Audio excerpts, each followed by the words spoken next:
Yoga can practice. Okay. Sometimes I mess up the beginning.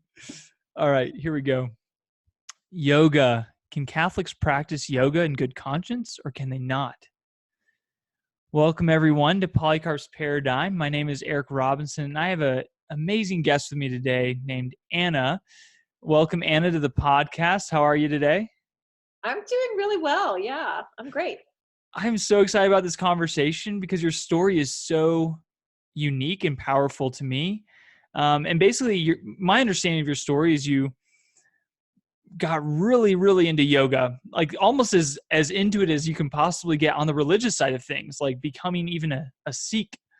And then it was just a year ago that you became Catholic, which is a pretty dramatic conversion. And so I'm so excited to have you on the podcast because I wanted you to take our listeners and me through your story. And so let's start from the beginning. Like how did you grow up? What was your childhood like, and what was your kind of religious background? Yeah, and so I'm really happy to share this. As surprising as the story sounds, I just want you to know I'm equally surprised. I never would have expected to land here, but I'm so grateful that I have. Basically, I'm a middle daughter. I have two sisters, and my parents were both Christian. My father was actually Catholic. He's from Okay. he's from the Philippines.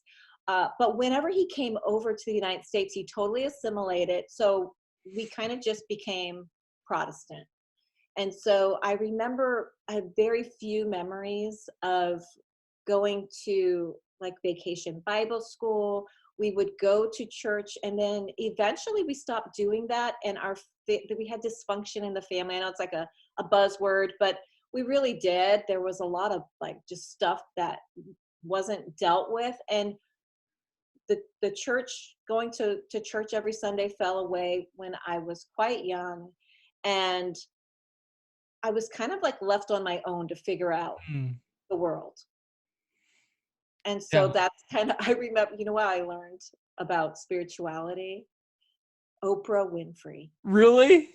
Yes, Oprah Winfrey. She had on this dude named Gary Wow. Zukov. I mean, I remember specifically Gary Zukov, Marianne Williamson. These are all like new age people, Eckhart Tolle. And the, for me, like everything that I knew about Christianity was so like from an unformed mind. You know, it was a child's perspective, it was very fear-based. Um, so I Basically, like, hey, if you don't believe this, you're going to hell, sort of exactly. paradigm. Yeah. Exactly. And there wasn't any of the there just wasn't like the idea of salvation. I didn't understand any of it really. And I really carried that with me through my adult years. And So how old were you when you got exposed to Oprah Winfrey and started kind of listening to some of these spiritual gurus, if you will? yeah, I might age myself, but I think it was probably in my like high school years. Okay. High school years. And I just remember maybe it was a little later, but I just remember like, wow, this sounds right. It was spirituality, but it was so open, and it was all about love, and God is everywhere. And um, we, there's a lot about manifesting and creating your destiny. And there were all of these concepts that, as I look around now, they're everywhere, you know, Yeah. they really are everywhere. And they're infused into our culture so deeply that a person would not even question it unless they had, you know, another source of information about Christianity. Wow. So you were exposed to these teachers, and then at what point did you decide, like, hey, I kind of want to experiment with maybe yoga or like some of the practices that they're suggesting? Yeah. So what happened was I actually am a very stubborn person, and I had a cat. Okay, this is gonna Okay. go. Okay, this is gonna go somewhere. Yes. So so I had a cat, and the cat and I was allergic to cats. So I said, okay, I'm going to start getting acupuncture for this because I heard that was Okay. like a way to deal with allergies. And I've been seeing the acupuncturist for a while, and then he tells me, listen, you're having great results with this. And, you know, it's all about energy and da, da, da, right? You're having such great results with this. My wife has a yoga studio. Why don't you come try it out? I think you're really going to like it. And I remember my first yoga experience. And I remember just being, for the first time, feeling that calm and the peace that happens whenever a person does practice yoga. I mean, that's real. It's a relaxing sort of thing that Yeah. in the body. And for some people, it's the first time that they actually like stop and like breathe and pay attention to their breath. And so it was the style of yoga. There's so many different styles of yoga. There's so many different levels of like how much chanting is involved, how athletic it is. And so that's why I think there's a lot of like inconsistencies when people say, well, I take yoga, but we don't do any of that. So there's so many styles of yoga. When I got started in one that's called Ashtanga. And Okay. this does have chanting in it. It does have a lot of breath work, but it's also very physical. And I'm like an athletic kind of person. So there was that. So that's how I got into yoga, was actually because I was allergic to my cat.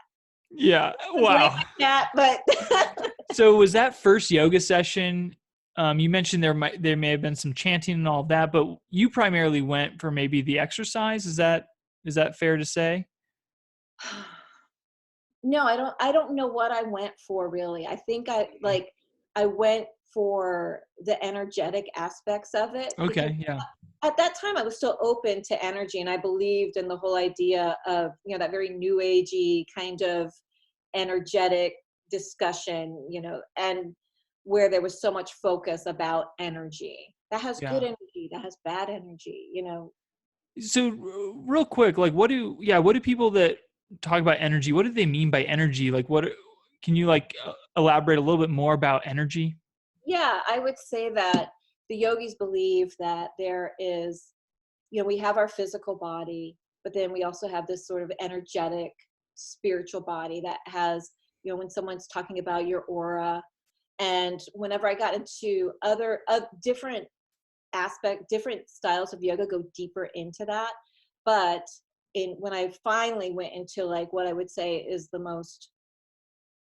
this is the most like the craziest form, the most intense form of yoga, which is Kundalini Yoga. Hmm. That's where you are all about the energetic body, the energetic aspects of yoga. So whenever you hear about Reiki, healing the light body, you might hear it termed as that. These are all the energetic system that the yogis were believed to have discovered, and that kind of filtered into the neo-paganism or new age movement. And so I mean, it's kind of I have a challenging time even talking about it, because I did practices that would help me, like when I was a yogi, that would help me kind of have more energy, become more intuitive, Hmm. enjoy the benefits of yoga beyond just relaxation. And so sometimes when I talk about it, people are like, well, that's just a bunch of hooey, that's a bunch of BS.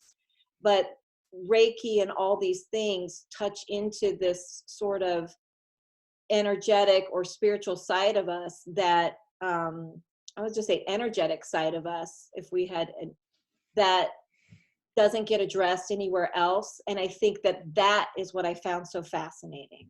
Yeah. There was something fascinating about that, because you really don't hear about that. Yeah, so from your perspective, it's definitely a real thing as far as like what what you experience and all of that with these energies. But I guess, and this may be jumping the gun, but I guess what you kind of came to see is like, but is that coming from a good source or a bad source? Or is that even like what we're made for, like to experience these sorts of energies, that sort of thing?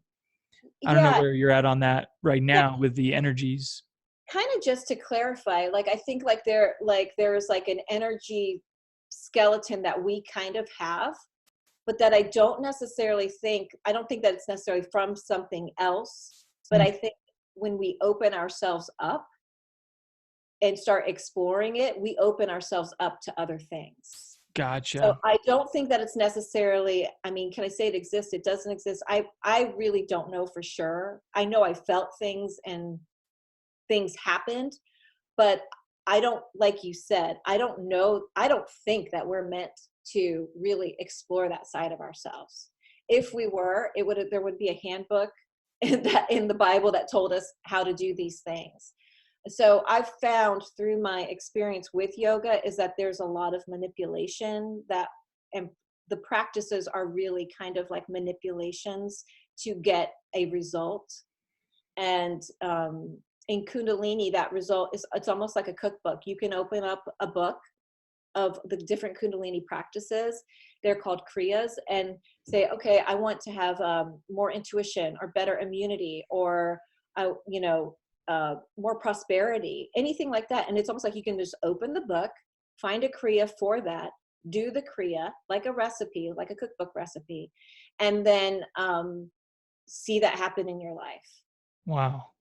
So the Kriya, is that more to do with like certain chants, or is it mainly body posturing, like yoga body posturing, or is it kind of both? Or yeah, what would that look like?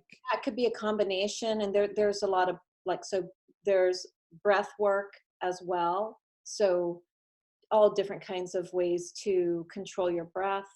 And all of these things, the mantra, the mudras, which is how you hold your hands, the body positions, these are all done to get a person into an altered state of consciousness. And this is where the danger really lies. I mean, the danger lies in getting into an altered state of consciousness where you are just passive and receptive and emptying your mind. And it's really ironic, but whenever I was really into yoga, I lived in a town called Jacksonville, Florida. And I remember, I don't know if it was Billy Graham or somebody was coming. And so there were signs all around town that said, like yoga is from hell, or I don't know. I just remember these really, Wow. yeah, exactly. And at the time I was practicing yoga and I was like, I got to get out of here. Like obviously, like I'm in like, this is where, like, this is the way I used to think, but I was like, I live in like the Bible Belt. This is like, I don't belong here. And now coming full circle, like there's actually, I can see why that billboard was there. Yeah. Okay. Well, yeah, let's go back to your story. And so you started out, what was the name of the first yoga that you said you practiced? The Yeah, it was Ashtanga. So Ashtanga? Ashtanga means 8-limbed path. Wow. Yeah. So what exactly is that again? And then where did you progress after that to get to Kundalini? Like, so what was your progression? Yeah, my progression was, I started with Ashtanga, and that had, it's all yoga has different ways to get a person to this altered state of consciousness, which is where you eventually will have union with God. And it's really like a self-awareness, and that these are the big, key words, like you empty your mind and you get to that place, Yeah. right? And just to be clear, like when a new age philosophy or like a yogi says union with God, it's more of like a fusion, right? Rather than like a relational, because God in that sense is like this absolute or this energy or this like force almost that you get consumed by, versus the Christian understanding of union with God is a relational oneness. Is that a fair distinction? Exactly. And like, Yeah. the whole thing about having a personal relationship with God through Jesus Christ. That's like a personal relationship. There's Mhm. nothing personal about yoga. I mean, yoga is about like almost like just being obliterated, like not existing. And Yeah. like your sense of who you are just obliterates into, I mean, almost like a pool of water, like a Yeah. drop that goes into a pool of water. What happened to that drop? Yeah. So you lose yourself completely. Like you don't really even exist anymore. It's just all part of the one thing. Exactly. Exactly. Part of the one. Yeah. Exactly. It's hard because like I have someone close to me that's really into yoga. So it's like very difficult because some of the terminology is very similar, and like Christ consciousness gets into play. talking about being one with God. It's like, well, I use the same terms, but I'm meaning this totally different things. Or when I say the word God, I mean a totally different thing. And so that's why it's so important that we kind of define some of these things, and like, and that you unpack for us, like the understanding, because it's so important to gain understanding. So we know, like, so we're hearing correctly what's being taught or what's being practiced, you know? Yeah, definitely. I agree 100%. I mean, there's so many, just the worldview from a yogi and the worldview from a Christian are so different and so in conflict that, you know, yeah, there's a lot of differences. Yeah. So, okay. So you practice this Ashtanga yoga, and you called it the 8 limb. Yeah, the 8 limb path. And there were all of these different like ways, different, and this is all in Sanskrit. So first clue to your listeners is, if you start hearing Sanskrit in a yoga class, like, leave the class, okay? Like, if someone's using Sanskrit to describe things, so it's all of like the asana, all of that Mm. stuff is from a different language. And so if you don't understand what someone's saying when you're in a class, then definitely don't stay in the class. And you're saying that because it could potentially be bringing in something harmful from the spiritual realm, you would say? Yes, Yeah. yes, exactly. And so you could be doing a pose that is actually a pose in honor of who knows what, right? Like, yeah, And some that would Hindu be in the name. god or something. Yeah, so that would be in the name. And even in yoga, when you start doing most classes, if you're in a power yoga class, which that sounds very fitness oriented, they most of them will start with a sun salutation, a salutation to the sun. Wow. So yeah, so there's a sun A, there's a sun B. I mean, these are almost in every single power flow yoga class. And um, so anyway, we can get into those little details later, but I forget the question. Yeah, well, just take us through your journey. Yeah, because I definitely want to cover this later as far as like, well, what about just, or actually, let's just jump into it real quick right now. What about exercise, just yoga for exercise? Like, Yeah. what about forgetting all the spiritual stuff? Because you kind of dove into more of the energy and stuff. But what about just your normal everyday yoga class is just like, we don't do any chanting, we're just doing postures. Like, what do you say about that? And we can circle back to this as well later. Yeah. I would say that it's really up to the individual, but I would practice discernment, and I would stay away from any class that uses the word yoga. I would stay away from it. Just by saying yoga, it's bringing a religious connotation in. Just by Wow. saying, I go to yoga class. I almost like even try to catch myself from saying I wear yoga pants. I mean, yoga has infiltrated our culture to Wow. where now we have stretchy pants that we call yoga pants, And right? yoga means like to be yoked, right? So it's once again that concept of being fused into this impersonal force or God. Exactly. Um, And so I would say go to a fitness class that has stretching. Go to a stretch class if that's what you're looking for. But I'm really firm on this, but I think it's only because I went so deep down that rabbit hole yeah. that, and I've also read, this is a book, I don't know if it's going to come out backwards, but it's called Yoga, Tai Chi, and Reiki. And it's by an Australian, I believe he's an exorcist. And he Wow. compiled a lot of stories about yoga, Tai Chi, and Reiki, and about people that practice. And this book actually is the most, as someone who used to practice for so long, it really identified things that I could put my teeth into. It wasn't written from the perspective of someone who never practiced yoga but thought that yoga was bad. It's written from the perspective of like, these are real people. And so he could correlate what a yogi might say is something called prana, Hmm. which is like life force, um, that could be confused with what is Holy Spirit. Okay.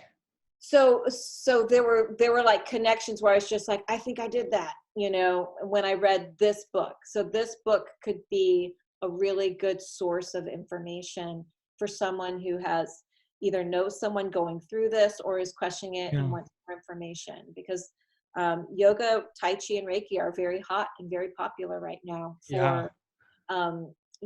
and we're kind of in this moment in time where so many people are stressed out, and have so many distractions. We kind of live our lives in such a fast pace that people are hungry for something that will de-stress them, that will Yeah. help relax them. And yoga, like yoga will do that. Yoga will absolutely do that, but it comes at a price.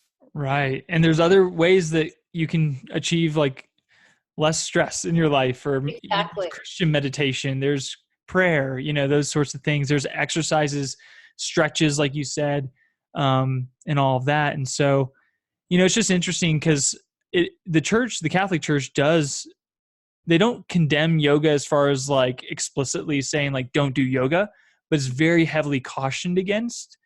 Mhm. And it's like, okay, like that's not to be taken lightly. Like if the Catholic Church is cautioning against the use of yoga or Reiki or these things, it's like they're doing that because well, first of all, they have exorcists all throughout the world. And so they are very in tune with the spiritual dimension of things. And also it's like they've seen the effect that it can have on other people. So I guess my kind of view right now on the yoga thing is, I can certainly understand doing it just for exercise and all of that, but I would say it's almost like a gateway drug to the spiritual stuff, to where it's like, is it really wise to open yourself up, even the slightest, to that? Like it can quickly lead you down a rabbit hole towards new age ways of thinking, which to me is very demonic. Like it's just like, no, you're not God. Like, and you're not going to become God in the sense of like this. And it removes all relationship with God.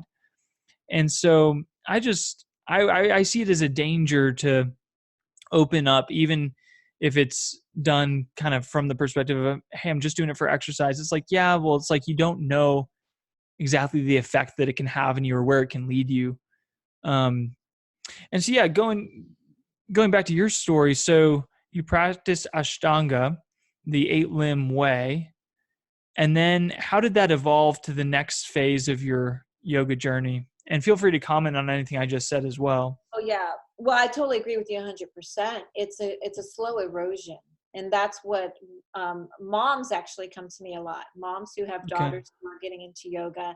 They're like, yeah, she started going to the studio and now she's going every day. And now she's going to be a teacher. And now she's going to Bali to a retreat.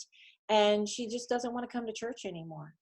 And it doesn't start off with she doesn't want to go to church anymore. It starts off as like, oh, I just want to take a class for relaxation. And then it is a gradual it can be a gradual process where people leave the faith because of it. And in every yoga class, you just don't know what you're going to get. If someone's going to be playing music in the background that is yoga music, I mean, there's all kinds of mantra music where it's just the same mantra over and over and over again. And it sounds really beautiful. There's beautiful artists who sing this music. It sounds delicious to the ears, right? But it's what it's saying that, starts to kind of get in there. And so there's music, and then at the end of most yoga classes, there's something called it's called shavasana or corpse pose. So this Okay. is like after you've done all the hard work, you've been in postures, you did all warrior ones, warrior twos, whatever, and maybe it was an aggressive class or it wasn't. But then at the end, that's where everyone lays down and they get into the posture, close their eyes, and it's just 100% letting go into emptiness. And so you're in that altered state, totally open. And for a Christian, you never want to just be totally open. We want to have Jesus on our mind, and we want to be protected from anything coming in, because you have an open space. What's going to, come in there? And so that idea of what you mentioned, the gateway. And so it could only take one class. Okay. That's Wow. that's what I'm saying. That Shavasana corpse pose, that is in every class. Now, maybe it's going to last a minute, and in another class, it's going to last 10 minutes. So it could take one class, or you could practice yoga for 10 years and maybe never have anything happen. But like you mentioned, you just don't know. Yeah. And so also I'm curious about chakras. like, because I hear a lot about that in the yoga practice. At what stage in your journey did you start learning about the different energy centers in your body and like unlocking those things? Was that more of a Kundalini thing, or was that even before that? That started off pretty early Okay. on, because that's kind of yoga talk, so you're learning about the different chakras all the way up.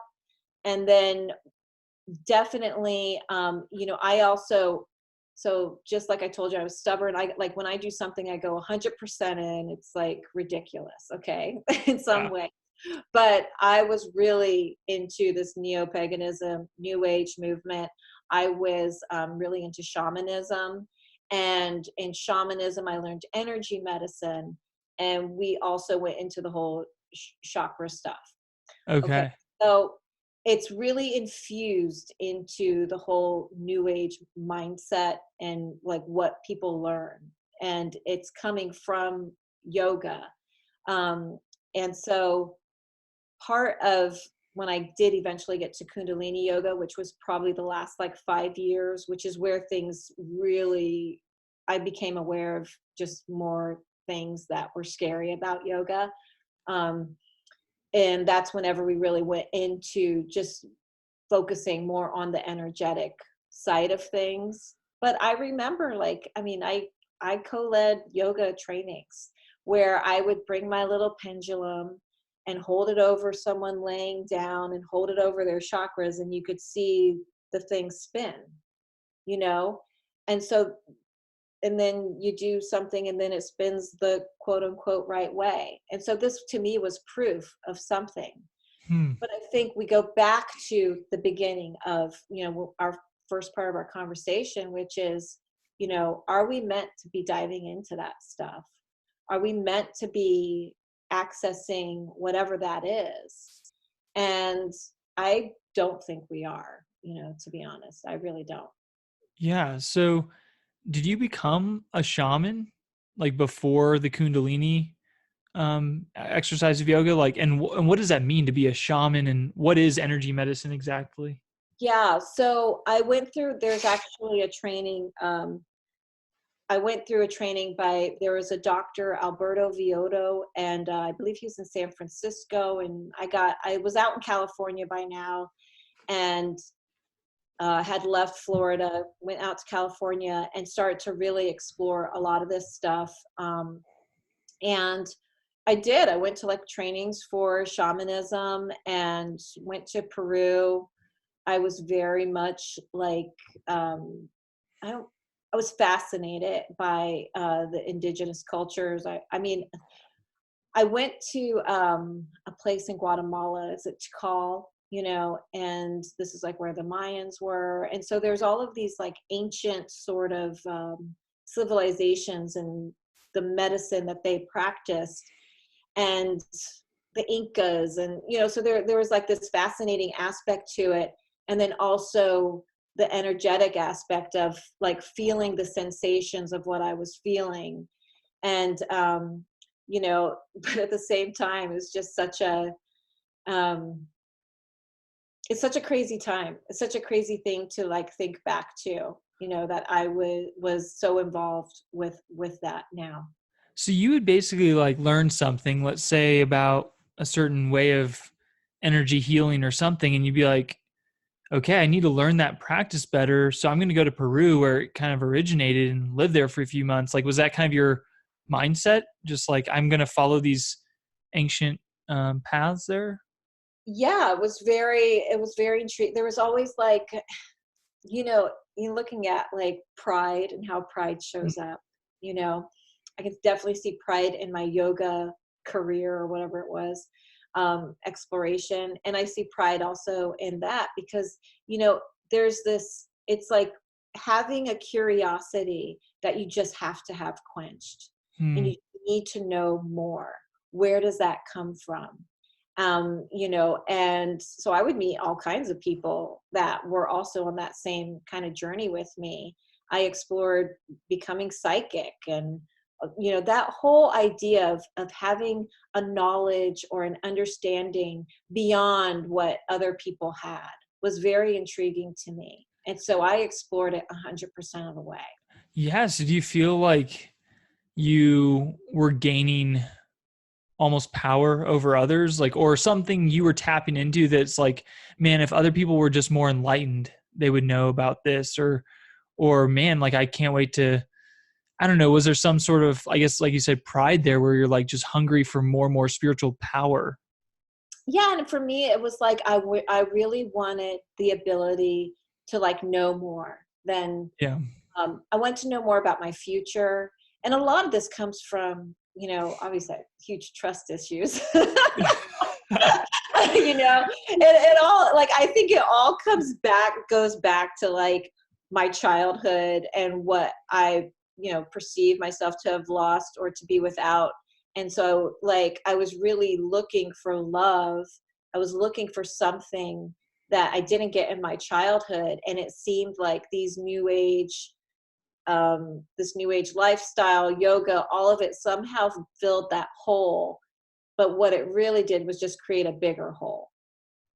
Yeah, because it like never ends. It seems like to me, just from kind of the outside looking in, it seems like there's always another practice, there's always another place, there's always another thing you can learn that like gets you more enlightened or whatever, but it never actually satisfies because there's always something else. And it's like, oh, what I had just learned 10 years ago is so inferior to what I'm experiencing now. That's just like what it seems like to me from having some people close to me, like I said, to that are kind of deep in that. Yeah, it's like a never ending exploration of self. And that's another thing. It centers on the self, right? Like, so it's not about like giving glory to the one true God and like having a relationship with him. It's about like, how can I just be the, I don't know, like, how can I just be one with the universe? How can I achieve this nirvana for myself?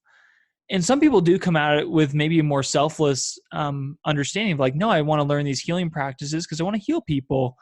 And so I don't know if you have any even, comments.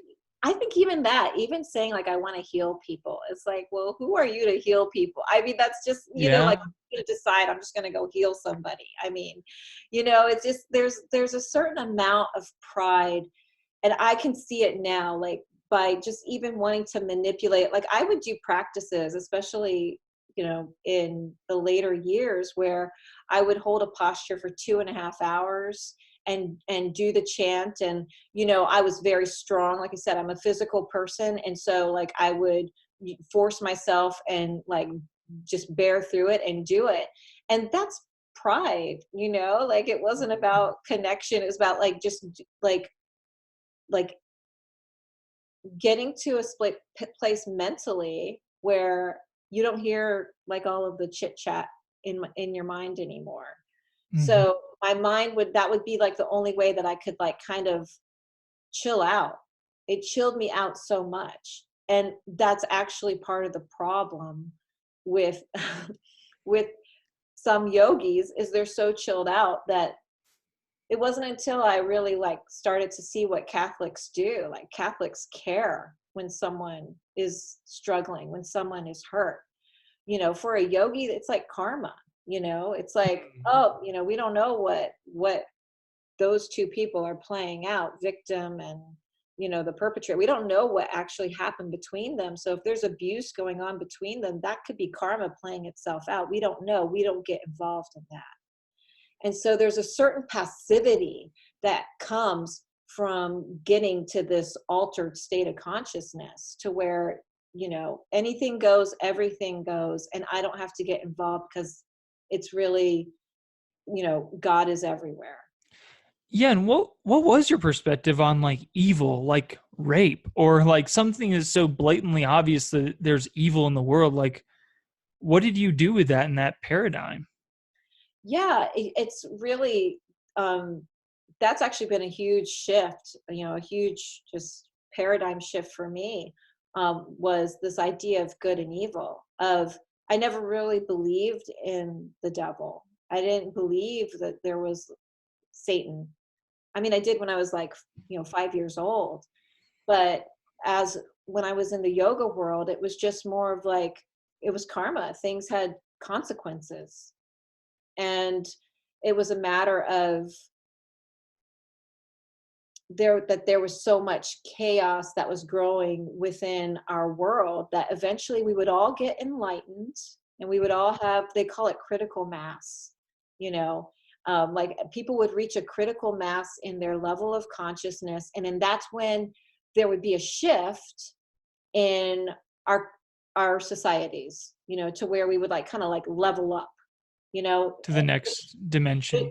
The shaman would call it that there were three levels. There was like the underworld, the middle world, and the upper world. And that basically the underworld, which was like, I mean, hell, like, right, the underworld would be hell, right? And so that basically they were getting pushed and squished on each other. I mean, there's so much BS that I like could probably like talk about that I heard and believed, like and like there's so many threads of it that you hear, like, and that would be the thing, I would hear it like over here, and I would hear it over here, and I'm like, oh yeah, that makes total sense, you know. And it was all about like things making sense, you know, and feeling right. Exactly, feeling right, making sense, having my intuition.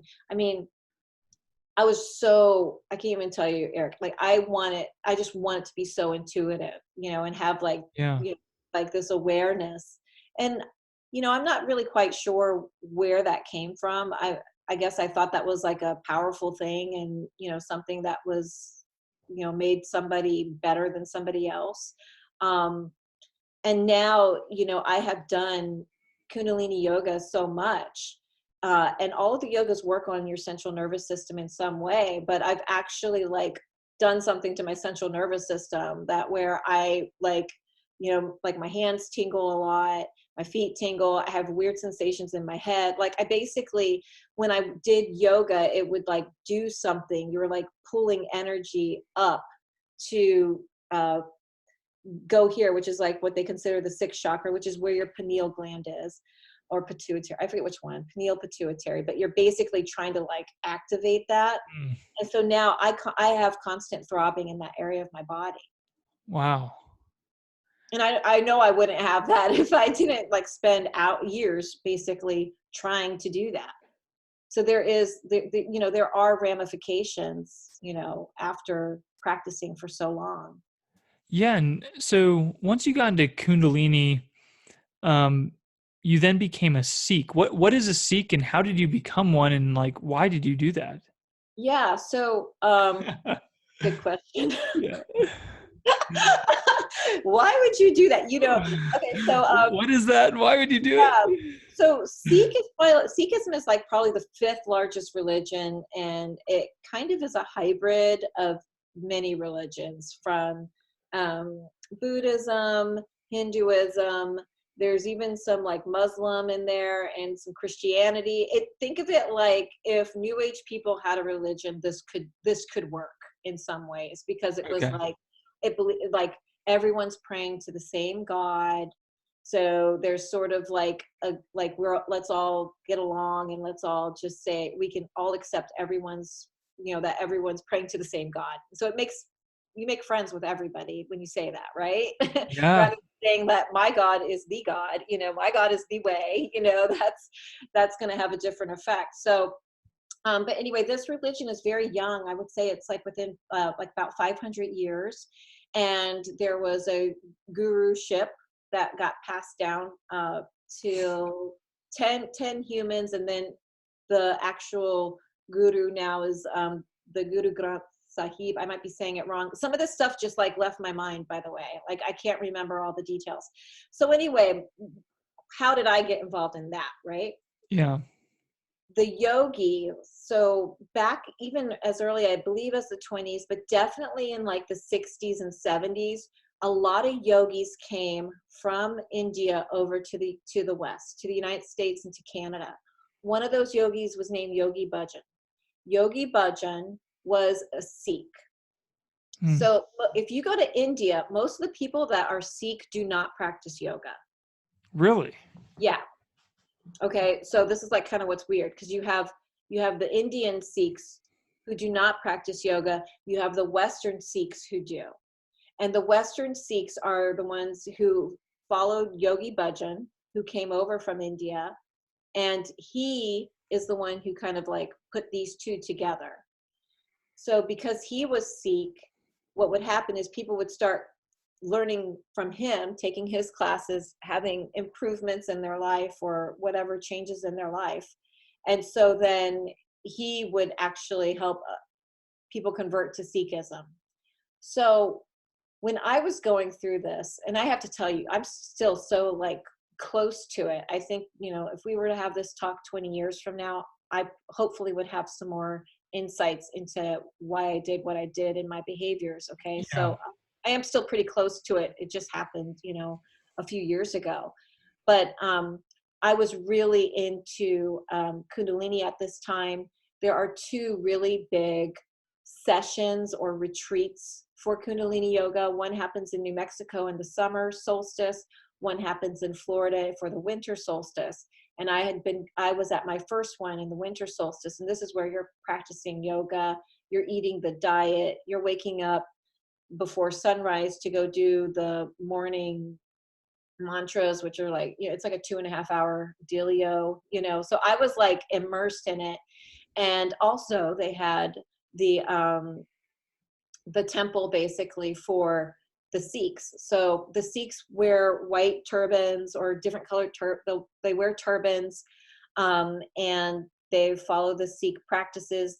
If you know someone that their name ends in Khalsa or Singh, they are most likely a Sikh. Because I told you I go 100%. I actually changed my name. Wow. Yeah. That is 100%. I know, legally. Yeah. And, get this. Okay. So I worked at a bank at the time. I was going through a divorce. So I had 2 young kids. I go to this yoga thing. It's like probably my 4th year in Kundalini Yoga. So I'm pretty into it by now, and had been practicing at home. I go to this 4 or 5 day thing. I forget how many days it was. And I literally from that experience decided to convert, and I got baptized as a Sikh. I was wearing a turban from that day forward. So I go to the office wearing a turban. Now my name is Satsangit Khalsa. I mean, You went to the office wearing a turban. I went to the office wearing a turban. Wow. With a different name. With a different name. I legally changed it. I have to tell you, if anyone wants to know about changing your name in Brevard County, Florida, I can tell you how to do it because I did it twice. Wow. Because you changed it back afterwards? I did.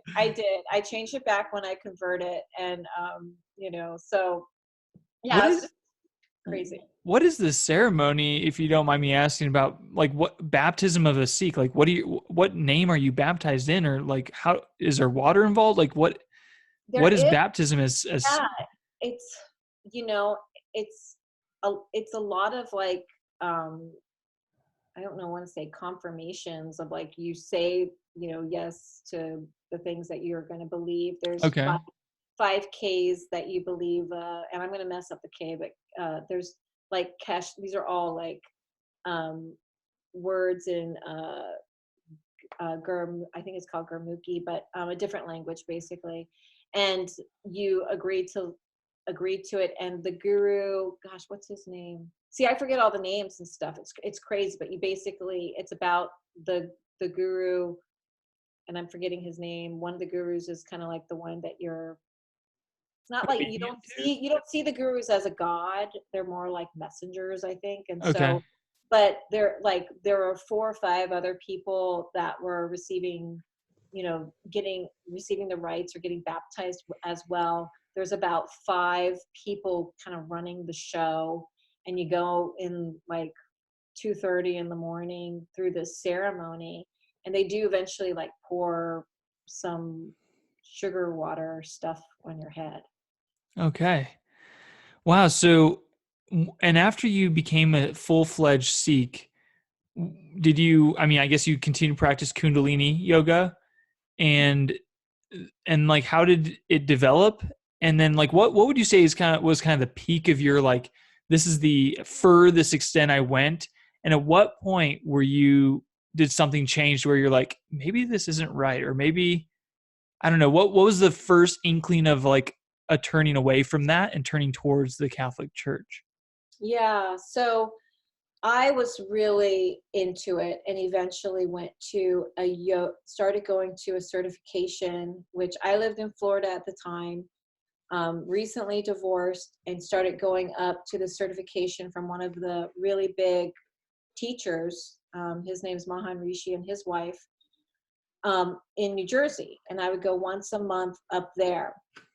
And I was just, full throttle with it, 100%. Would wake up in the morning, 2 to 2.5 hours of practicing, and doing the chanting.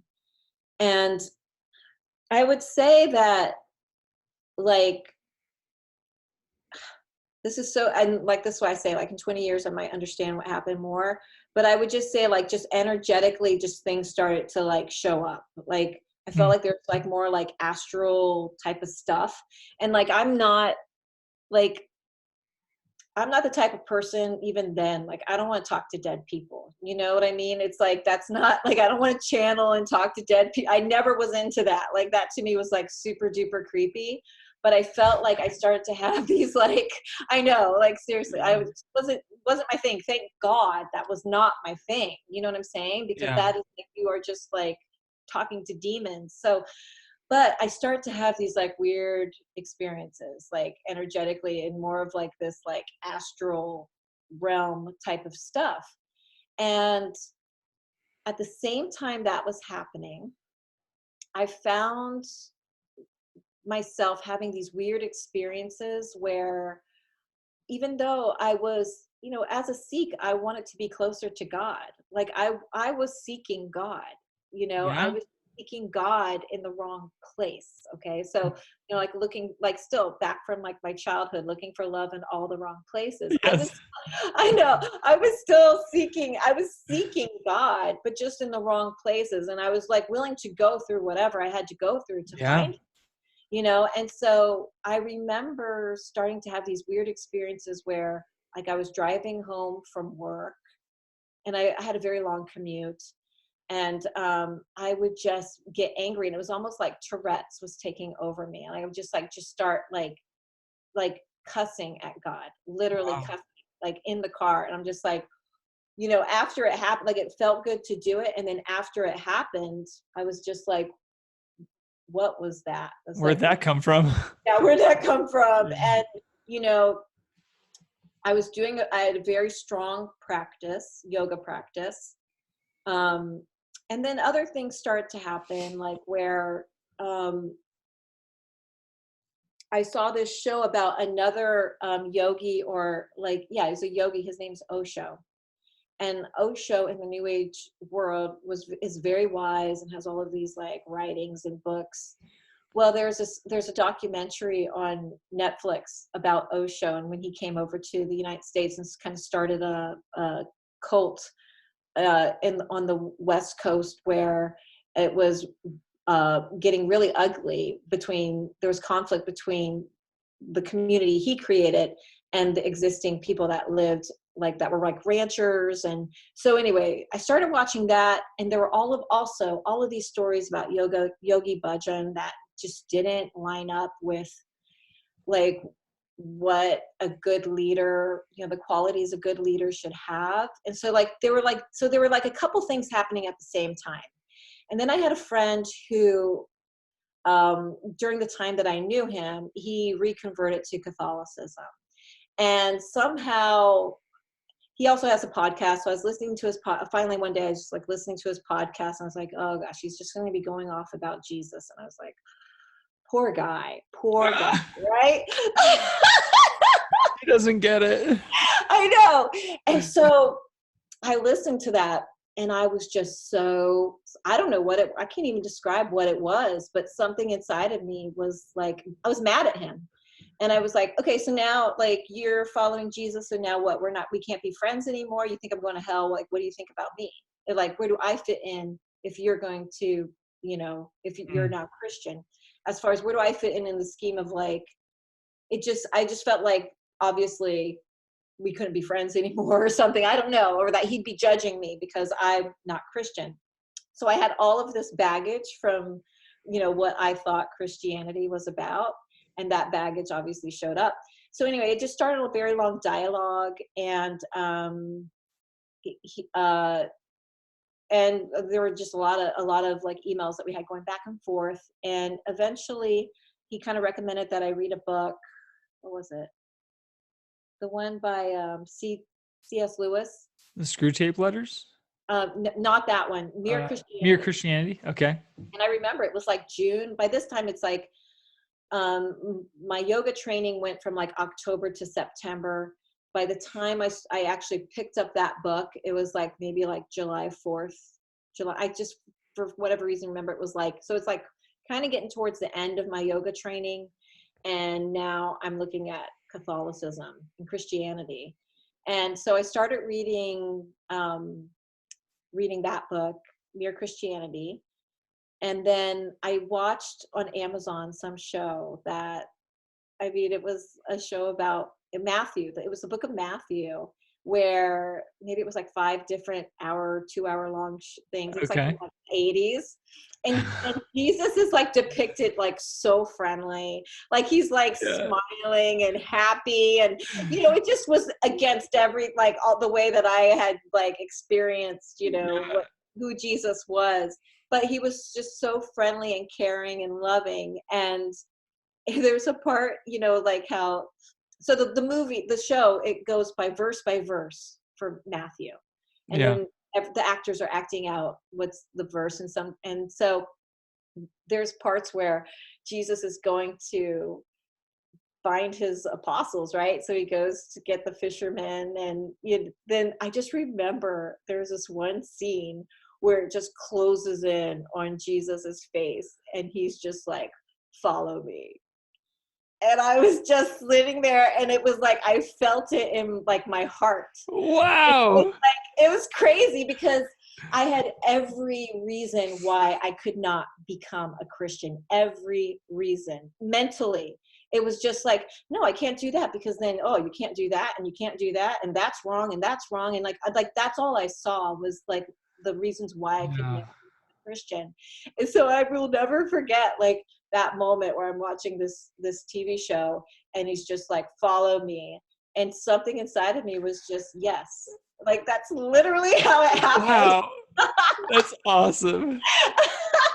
And as crazy as that sounds, I'm almost going to cry, because I'm so grateful for that moment, right? Just let it out, Anna. Just let it out.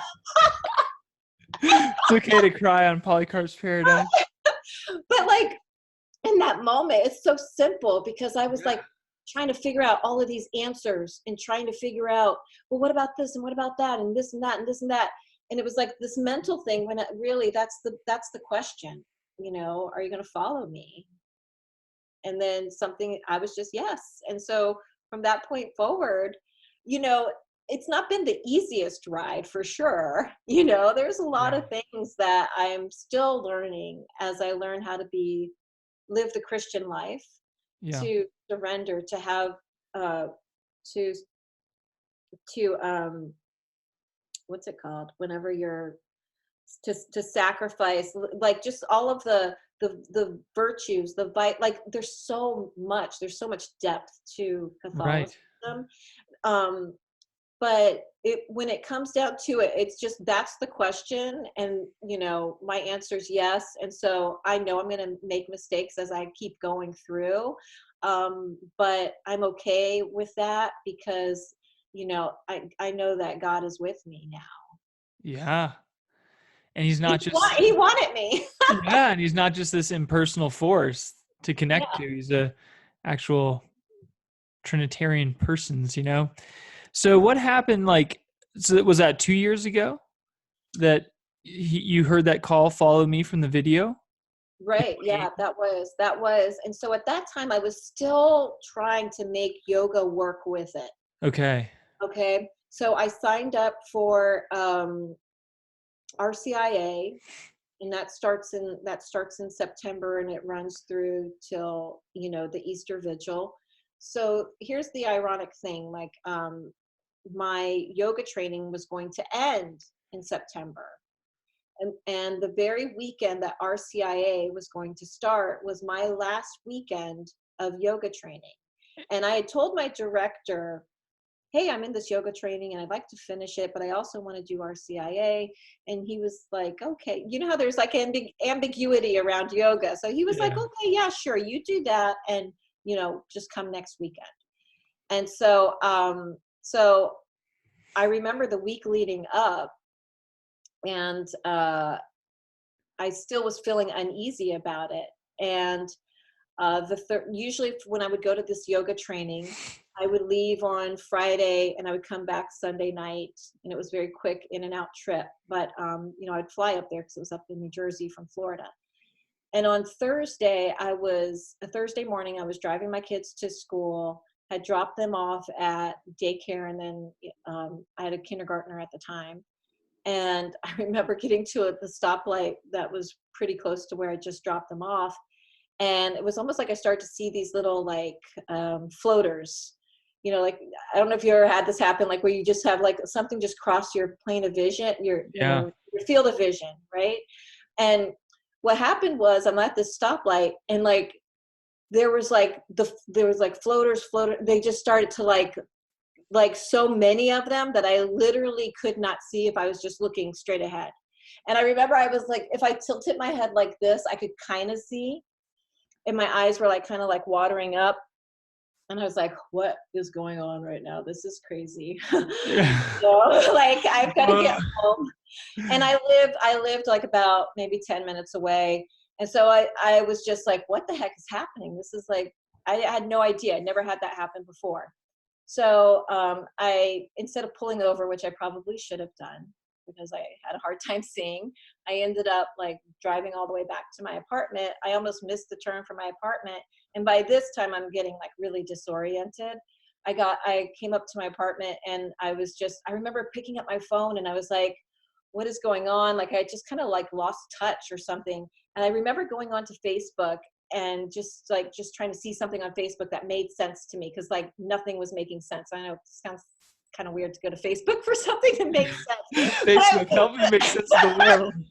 But I was all by myself. Okay. So I go on Facebook, and I remember like reading someone replying to something I had said, and it was a woman, and I know who it was now. And I remember looking at it and thinking, I have no idea who that is. Like, I know I should know who that person is, but I didn't know.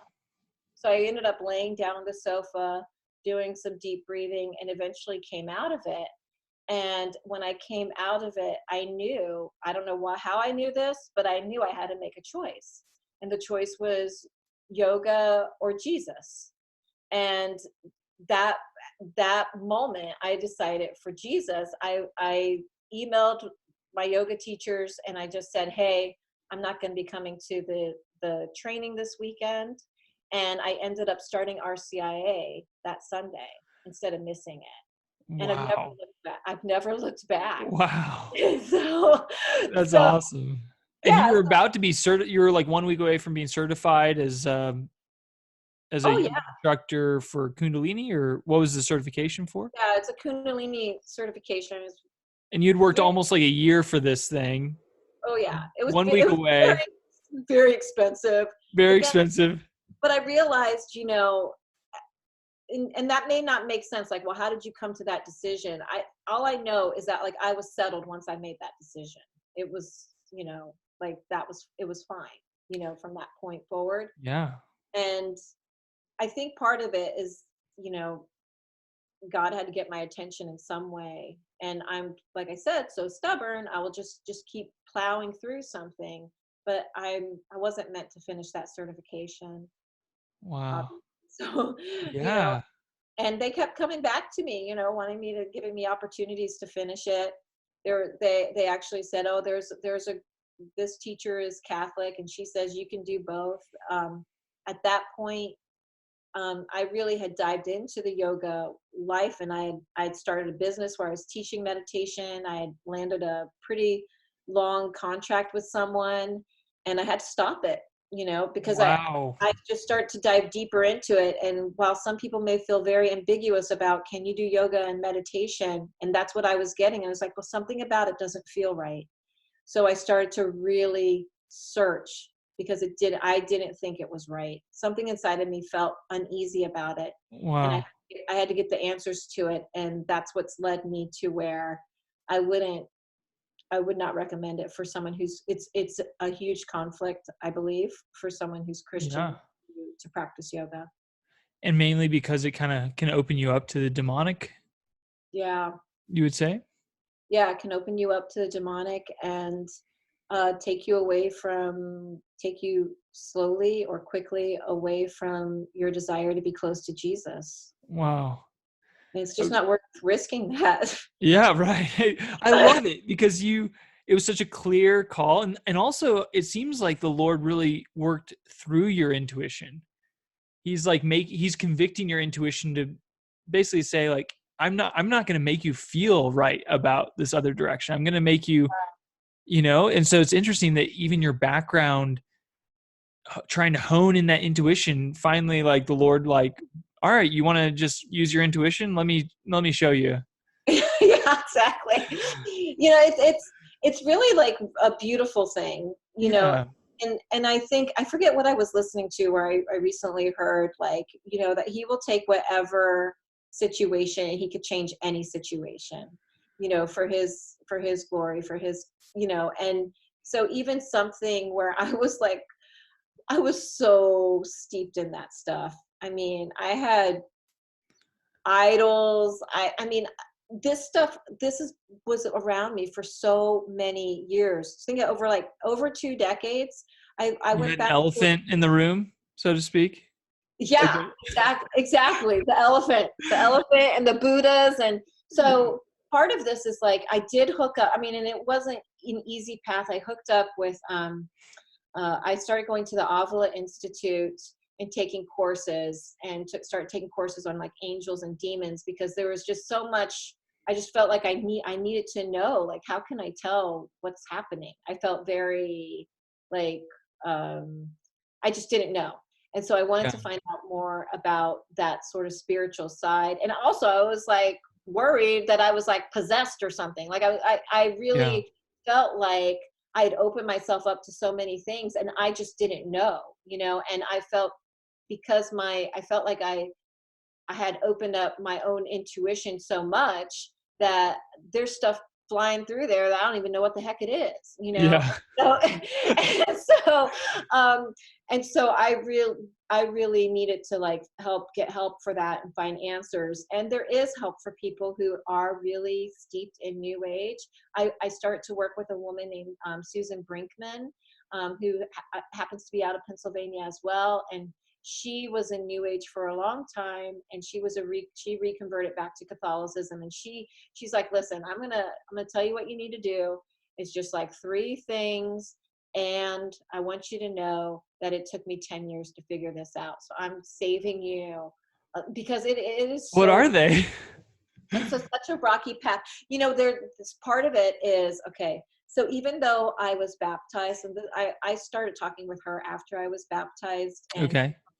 So even though I was baptized and confirmed, because I had opened those doors, Jesus could not come in like I had to literally like I forget exactly what I said, but she gave me a thing to say where I closed every single one of those doors. So I had to write down a list of like every New Age thing that I was into. And believe me, it's a long list, like seriously long list.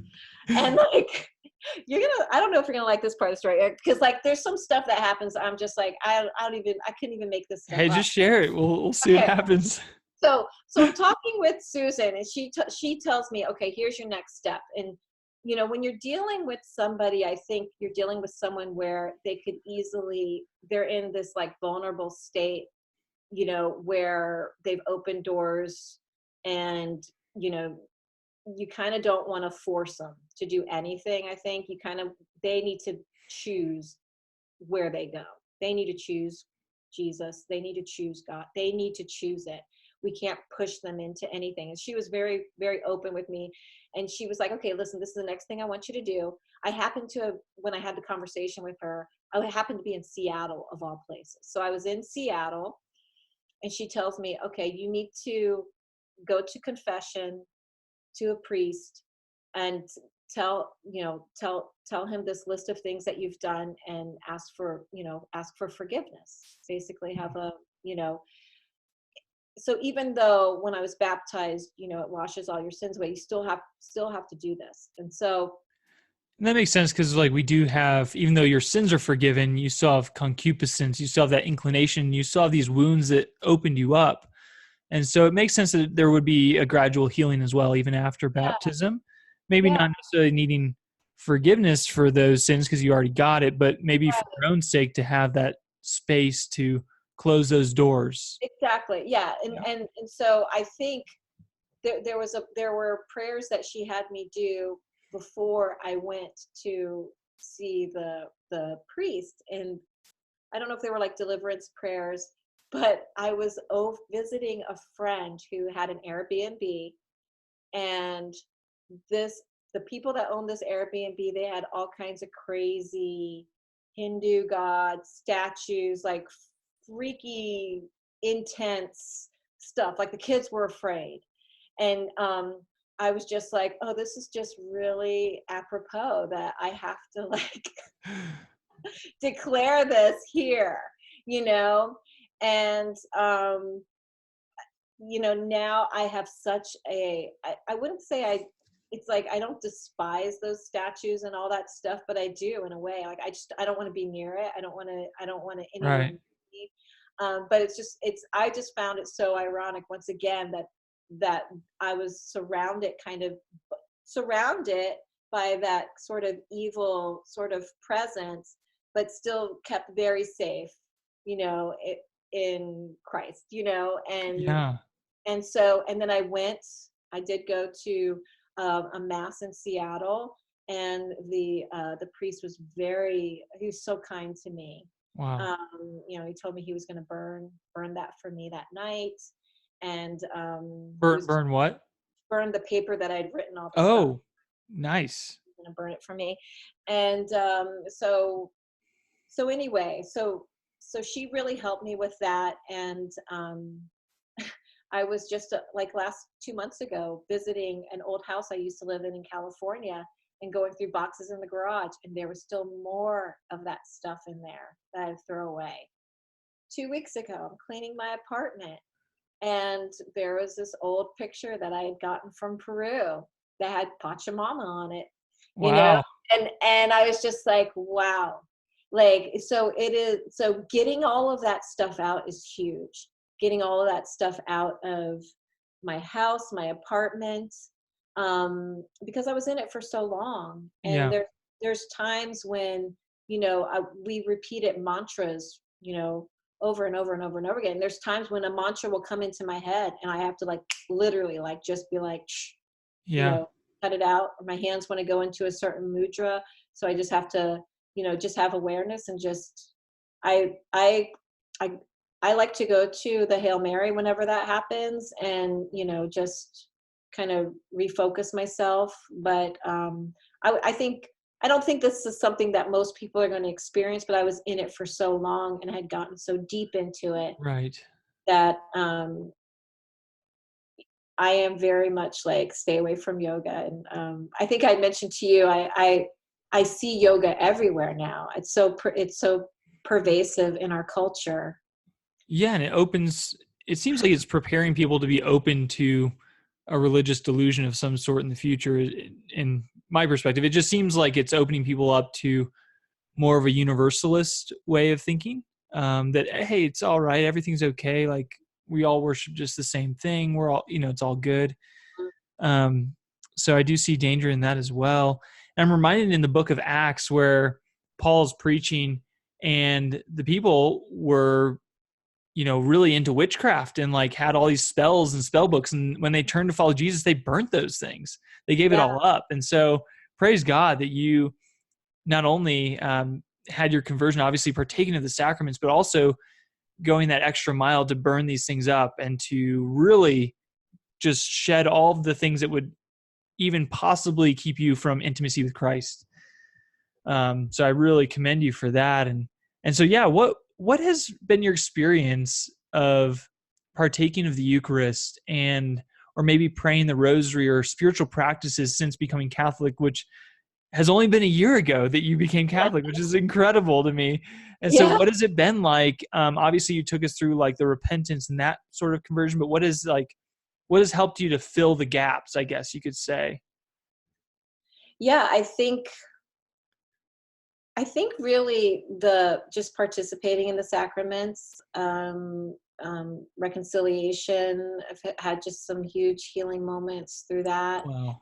Um, just where, just really feeling, um, I still go through my own personal struggles. I'm a highly judgmental person of myself, and like of the failures that I've had throughout my life. But um so it's been really, it's just a process of like just really learning to love, like in a way that's not just about like self-love, but and find my place. And so participating in the sacraments is really a part of that. And just to tell you a little bit that, is a, like, I think a miracle.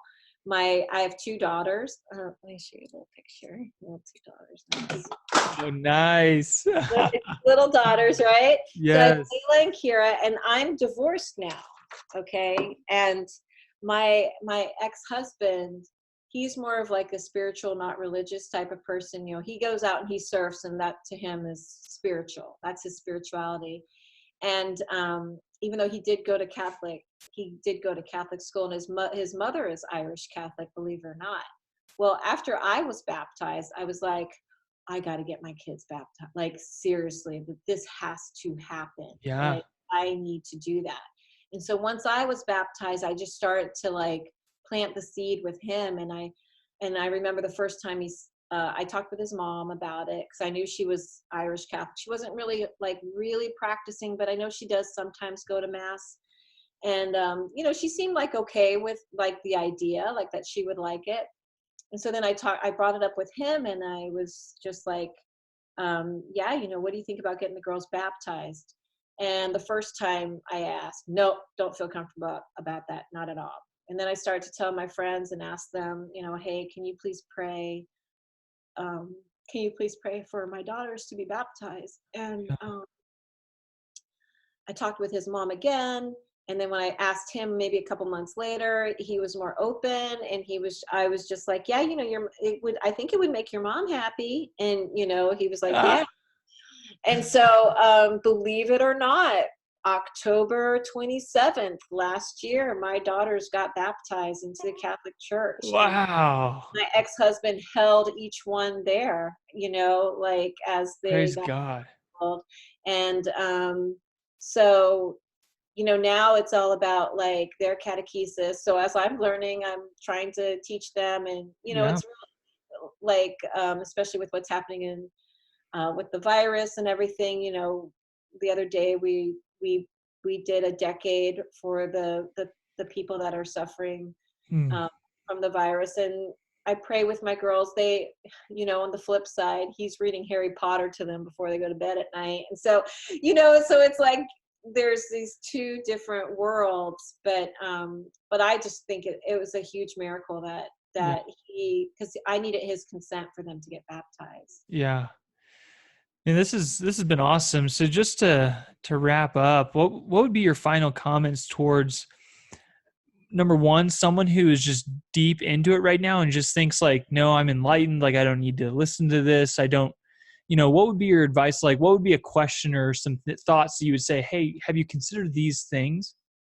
And then secondly, what advice would you give to Christians about yoga? Just final comments there. Any last things you would want to share? Please share. Yeah, I would say one of the biggest things that I realized was that everything that I thought about Jesus and Christianity was based on a very immature understanding.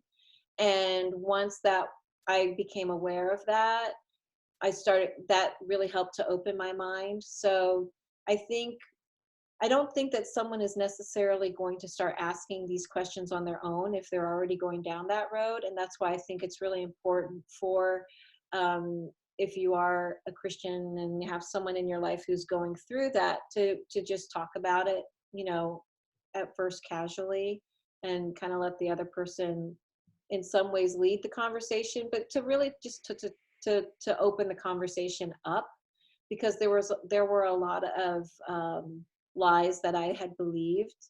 And eventually, though, that person does need to go, like, look for their answers too. Like, we can't make them change. But Right. I would say, what's so powerful is that I still have people coming up to me today that knew me when I was Satsang at Kar Khalsa and was wearing a turban.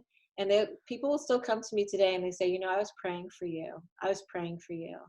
And so those Wow. prayers add up. So don't stop praying for them. Wow. All right. Yeah. And any last comments about Christians in yoga? Yeah, Christians and yoga, I think it's incompatible. There's other things you can do.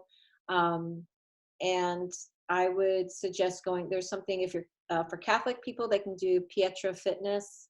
Those are online classes that even like stop and have scripture. And also there's another class online that does reading of the rosary. But that, and also meditation, mindfulness meditation that's based on Buddhism. These are things that if you're having to empty your mind and get into like some sort of neutral space where there's no thought, that's a really huge danger sign. Don't do it, because you're opening yourself up potentially to something that you're opening yourself up to Satan. And it's just a dangerous game. And I'm just so grateful that I was saved and from that lifestyle. And I honestly, like, as I talk about it, can't believe that I have been, but I'm really grateful for it. Wow. Anna, well, thank you so much for sharing your story. And it's just so fascinating to me. And it's amazing. I tell people sometimes, like, hey, if God can save me, he can save anyone, and it's so cool there's so much hope, right? No matter how deep you are into anything, God's powerful and he can rescue you out of it. And he also even redeems what was there in the past. And so thanks again for coming on the show, and God bless. Thank you, Eric. I loved it.